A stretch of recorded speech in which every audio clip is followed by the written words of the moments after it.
Opa, entrou mais alguém? Eu tô gravando. Bom dia! Bom dia, Pedro. Bom dia, galera. Aula de física, de número 12. O nosso assunto ainda continua sendo as mudanças de fase.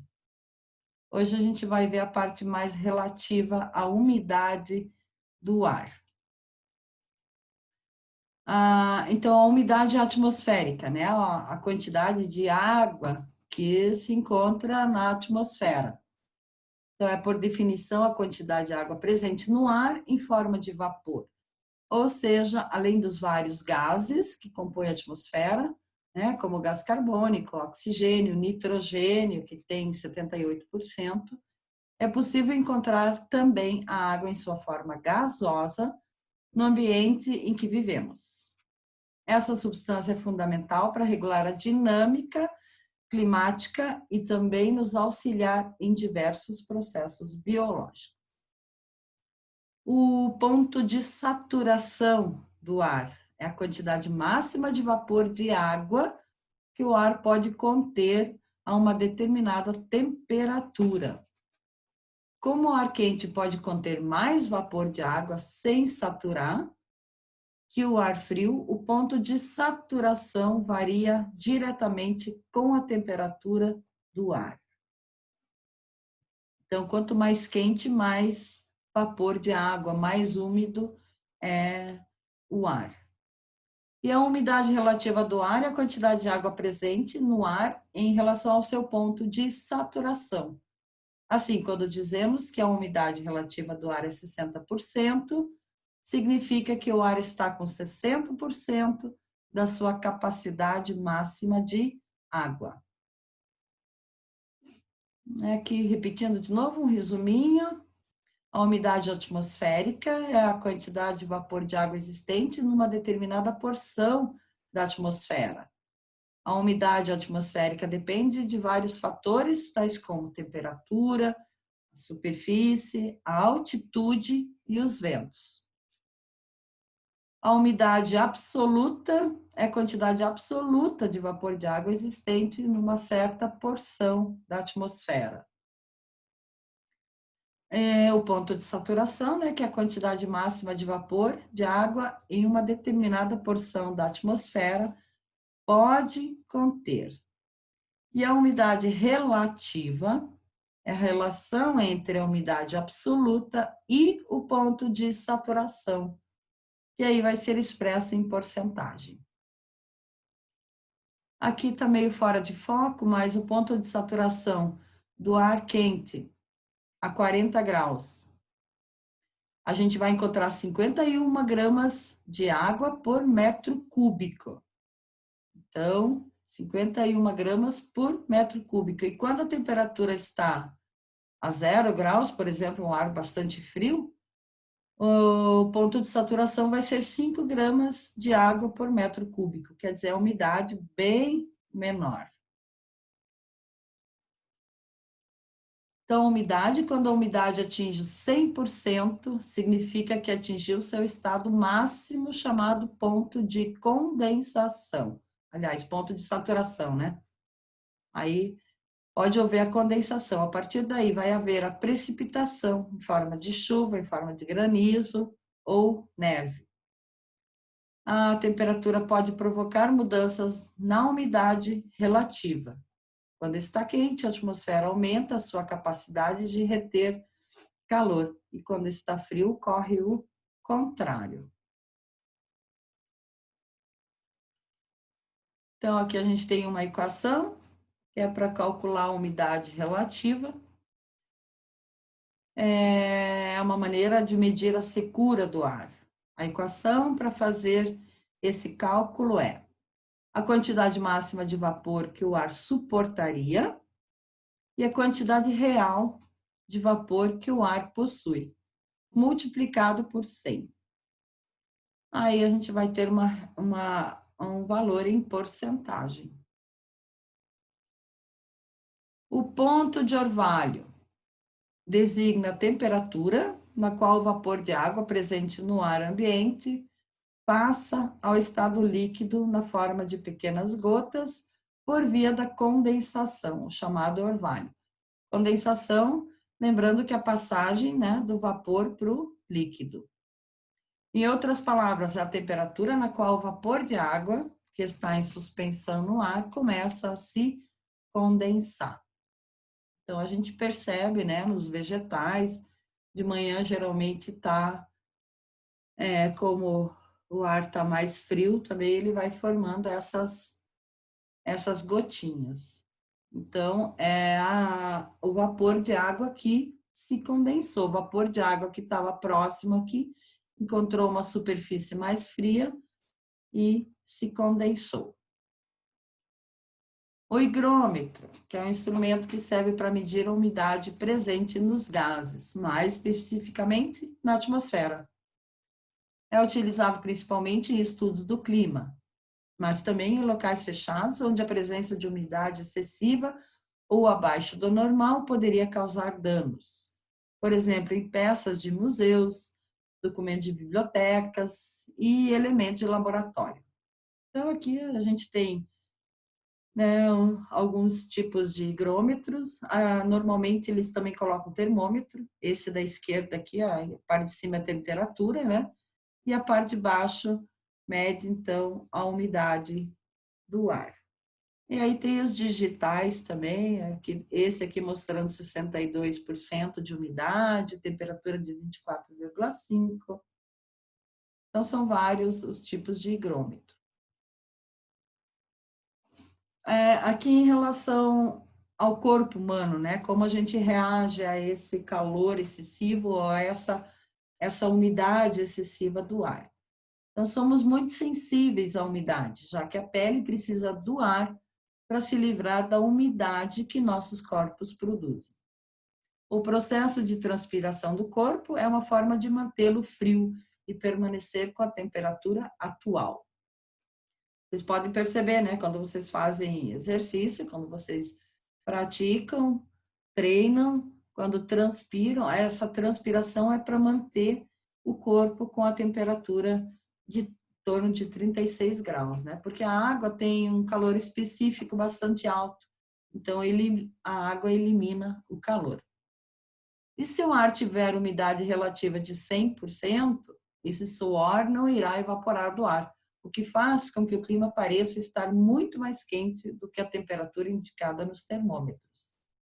Caso a umidade relativa esteja baixa, sentimos que a temperatura está muito menor que a temperatura real, porque o nosso suor evapora facilmente e nos resfria.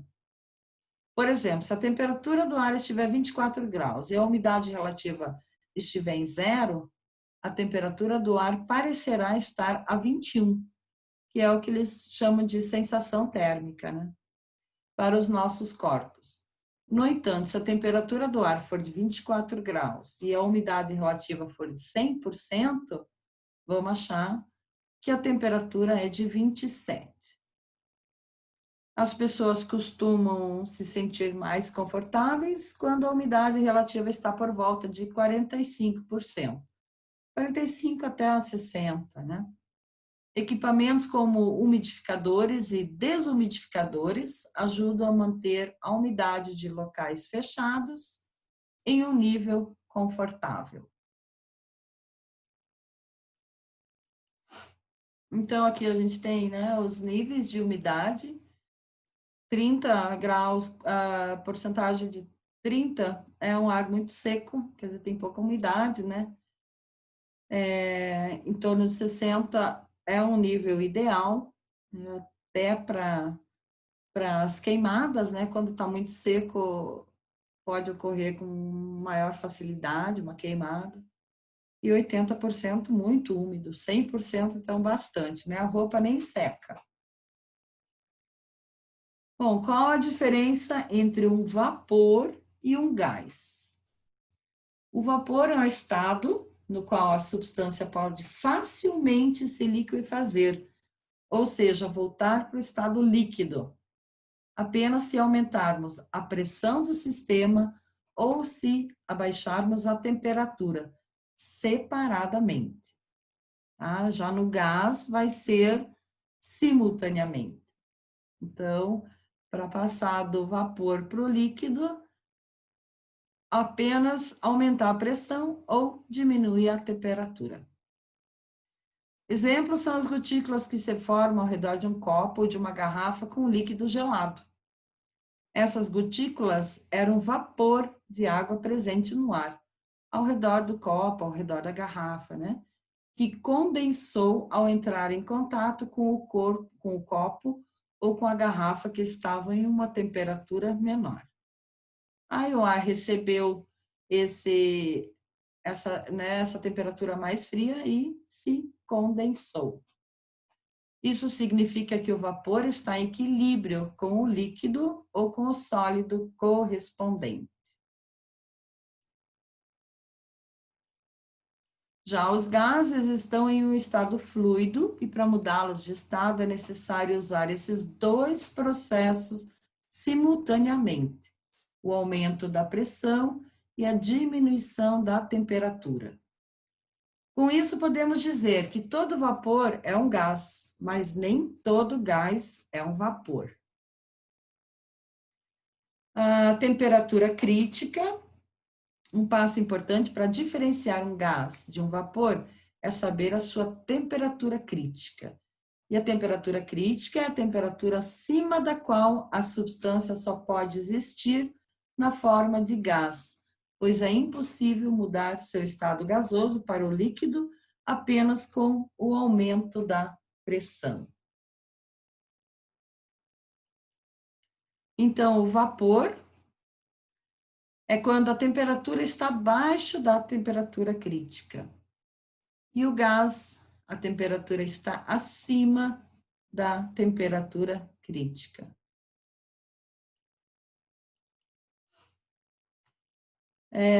Por exemplo, quando o líquido é deixado em repouso, observamos o processo de evaporação, onde ocorre a vaporização da fase líquida lentamente até que todo o material tenha desaparecido. Se a gente deixar um copo parado em algum lugar, vai ter um tempo que não tem mais água, né? A água vai evaporando e a gente não percebe. E a temperatura aí pode ser a temperatura ambiente. Esse fenômeno faz parte da nossa experiência cotidiana, como, por exemplo, quando penduramos roupas para secar. A evaporação ocorre porque, a uma dada temperatura, existe uma distribuição de velocidade entre as moléculas que compõem o líquido. Algumas moléculas se movem lentamente, enquanto outras se movem com grande velocidade. E essas moléculas com energia cinética elevada, né, essas que se movem com grande velocidade, conseguem vencer as ligações intermoleculares, quer dizer, entre as moléculas de água, do líquido e escapar para a fase gasosa.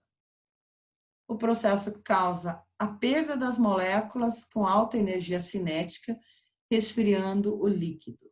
A evaporação é, portanto, um processo endotérmico, quer dizer que absorve energia ou calor, né? Em um recipiente fechado, a mudança de estado será limitada. Enquanto que o processo de moléculas passando da fase líquida para a fase gasosa continua ocorrendo, o processo inverso também passa a ser importante. Então, esses gases, essas moléculas que são os gases, vão se soltando, né, por conta da ruptura das forças, das ligações intermoleculares, ao mesmo tempo ela vai se condensando novamente. Então, as moléculas presas no recipiente voltarão a se chocar contra a superfície do líquido, podendo perder a energia na colisão e voltar à fase condensada, ou seja, líquida. Nesse processo, a energia cinética das moléculas gasosas é absorvida pelo líquido. Portanto, a chamada condensação é um processo exotérmico, que libera calor. Do ponto de vista cinético, podemos modelar o fenômeno como dois processos dinâmicos ocorrendo simultaneamente. A vaporização, cuja taxa depende da temperatura, e a condensação, cuja taxa depende da pressão. Então, vaporização, líquido se transforma em vapor, condensação, vapor se transforma em líquido. Está acontecendo isso simultaneamente. Quando as taxas de vaporização e condensação são iguais, dizemos que as fases líquida e gasosa estão em equilíbrio entre si. A quantidade a quantidade de água, pode ser em mol, que vai se tornando gasosa, também vai, ao mesmo tempo, voltando a ser líquida. Então, a pressão exercida pelas moléculas do líquido que foram vaporizadas é chamada de pressão de vapor. Encerrando o compartilhamento. Muito obrigada, encerrando a aula.